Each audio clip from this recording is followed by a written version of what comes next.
Today we're going to talk about the magic of a threshold, a door, and how this can help with your relationship with your dog and the respect that your dog shows you when you go out to the outside world, which we know is full of distractions. It starts at the threshold. The rules of the threshold is what we want to teach the dog, is that they're not allowed to go out an open door without permission. That goes for car doors, that goes for the kennel, that goes for the doors in and out of the house, any door. So we teach them if they step out prematurely without permission, there'll be punishment. But if they wait until they're released or given another command, like a recall, then there's no punishment. Now, the magic of this is simply this. We all know that the core issue of a dog when they come in to us really is, no matter what people are complaining about, it's really that the dog doesn't listen, right? You ask the dog to do something, they don't. You ask the dog to stop doing something, they don't stop. So the dog's just simply not listening. And then the symptoms are the dog's pulling, the dog's jumping, the dog's running away, the dog's doing this, that, and another. The threshold paired with a recall, if you've got the recall going, in fact, you can teach the recall through using the threshold, which I do all the time. This gives the dog an ultimatum. If the dog wants to go out, then when you open that door, it puts them in a situation where if you disagree with them going out the door, where they have to choose. They have to choose either to do what they want by going out the door or to listen. So it's an easy way and a quick way and a very effective way to have that conversation, that hierarchical conversation between you and your dog about who's in charge, who's directing how we do things. Simply put, the dog wants to go out the door. We open the door, we say no, now the dog has an ultimatum. Do I go out the door or not, right? So, another cool part about this is, let me open this door. Stay. Another cool part is the impulse control that the dog practices when you open the door and you say stay. You'll notice that the dogs will struggle with this. They'll shake. You know, you see some vibration because they're holding themselves back because they really want to go out and they're not used to that impulse control.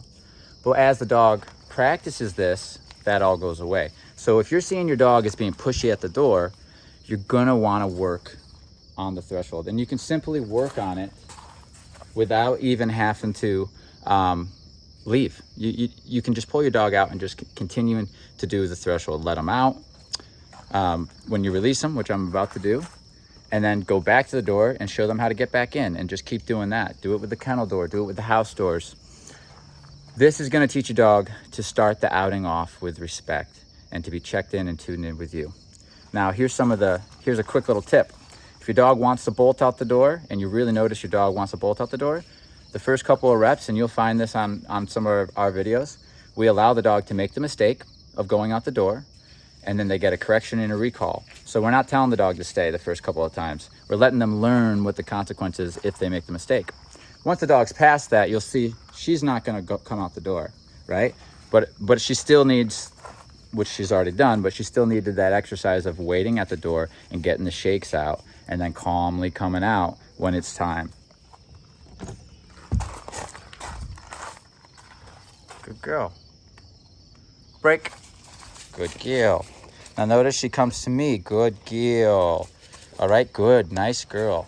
But we're still working here because now we have access to the outside world. And the rule is that she learns if she goes to leave me and goes to decide what to do, she's gonna get corrected and recalled back to me, right? So she's hanging around me, but in the beginning stages, now that we've got through the threshold, getting out of the threshold, this might cause the dog to start being anxious and start getting overexcited. Good girl. But every time she shows me attention and she's patient while I'm doing whatever it is, right now I'm talking to you guys, she's getting rewarded. I'm not gonna tell her to stay in the early stages because you know our training style, guys. We allow the dogs to make the big mistakes, and then once the big mistakes are over with, we go after the small mistakes. So big mistake would be running away from me. So I kind of let them make their choice. Are you gonna run? Because I have a recall, I can correct and recall back. She's done with that, so then we'll go after small mistakes, right? Like if she's pacing too much, I'll start asking her to hold still, that kind of stuff. So remember, when you're working with your dog, go from the big mistakes to the small mistakes. Oftentimes people want to hold the dog right here and start going after the small mistakes, saying you need to be sitting right here, when the dog hasn't even experimented with running away or anything. So of course, naturally the dog, because they haven't had a chance to run away, they want to try it. So they're on the leash over here, whining and fussy. We let our dog try all the bad things that's on their mind. If it ends in punishment, they don't want to do it anymore. And then when we tell them what to do, they're much more happy to do it because they realize it escapes the aversive that they might get. Okay, good girl. Good girl, look at this. And this is a runner. This is a dog who's a runner. This is a dog who's a whiner. This is a dog who's a polar. When she showed up, she was being at the end of the leash the whole time, choking herself. So this is a dog who's hanging out because she knows that I have the ability, if she walks away, and I won't even say anything to her. I'll just correct her and then beep here and recall her. So she can't rely on me saying, stay calm here. She has to guess from experiences based off the past. She has to try to behave how she thinks I want her to. And that's the relationship dynamic that we want. We want our dog trying to please us. So in the beginning, if your dog's really pushy, you have to go after the big things, and you can't direct them a lot. You have to allow them to make mistakes so that they get corrected. That's going to tune the dog in to want to learn from you, and then you direct them, okay? It's a big mistake that people make, is they start trying to direct the dog first and correcting them for not listening to them, rather than just letting the dog, and look, she's naturally following me as we walk away. I haven't even said anything to her. So let me turn the camera around. So what we do is we allow a dog to make all the big mistakes. Dog wants to run away, we set it up correct until the dog doesn't want to run away. The dog wants to react to the dog, set it up till the dog doesn't want to do that anymore because they're getting corrected. We're allowing them to do it, allowing them to get corrected until they don't want to do these bad things anymore. Same with pulling, same with anything, barking. Once those bad behaviors are gone, you see a dog more checked in with you, and then you tell them what to do. You teach them the alternative behavior. Okay, so she's hanging around me. There's no command here. It's a good girl. It's a good girl. This is what I want. This is the foundation holding itself together. What this is experience after experience that I gave her, stacked on top of one another, till now we're like, what? We're like 3 weeks in. Now she's able to literally go through the world with me.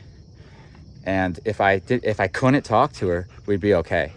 Because she understands we went after some core rules. 1, if you're with me, don't leave me unless I tell you you can. 2, don't go up on strangers. That includes wild animals, dogs, and people. 3, don't leave the room, meaning don't go through thresholds, but also if we're in the living room, don't just pick up and go check out the kitchen. All these little rooms creates a follower. Also, when I'm letting you out of the kennel, you can't just rush out. You also can't rush in. You have to wait for your food. All these experiences.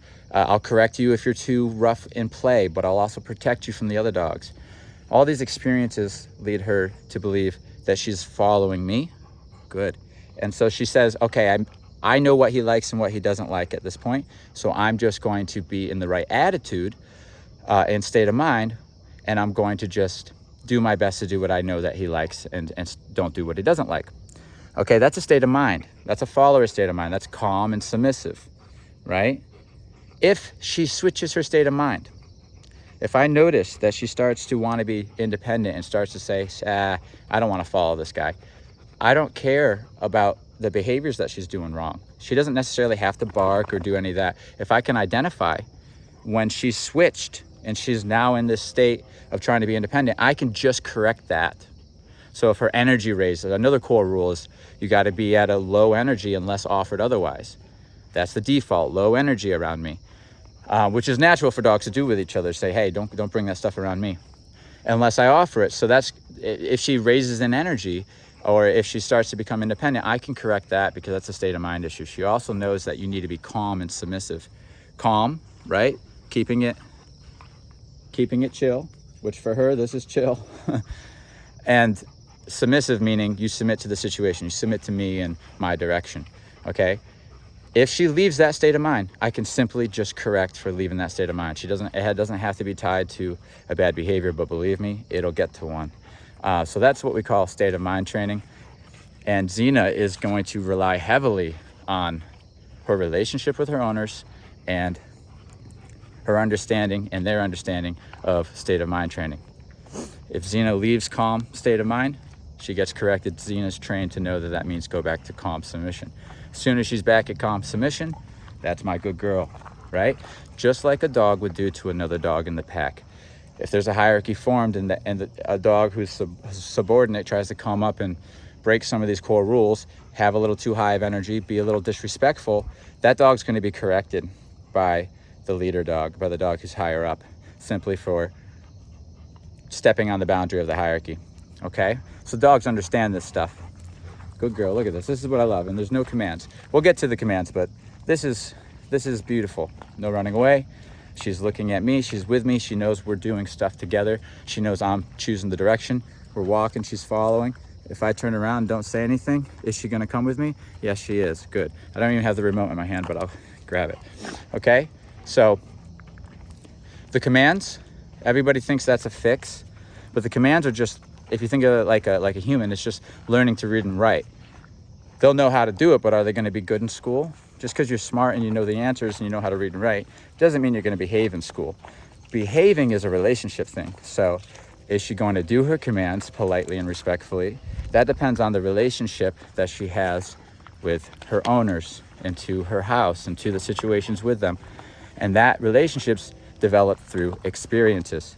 So when she does A, B, and C, how do you respond? That'll create the relationship dynamic of you leader and her follower.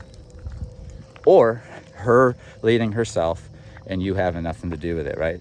Which is not a follower. So I hope this was helpful. Remember, relationship dynamic and understanding dog behavior so you go after energy and state of mind is just as big of the foundation, if not bigger, than the commands, okay? But if you put them together, you have yourself a very good companion.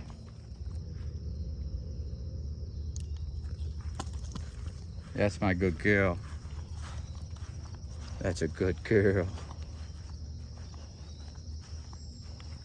Very nice. Sit. Good girl. Stay. Girl. Down. Good girl. Break. Yeah, it's my girl. That's my girl. That's a good girl.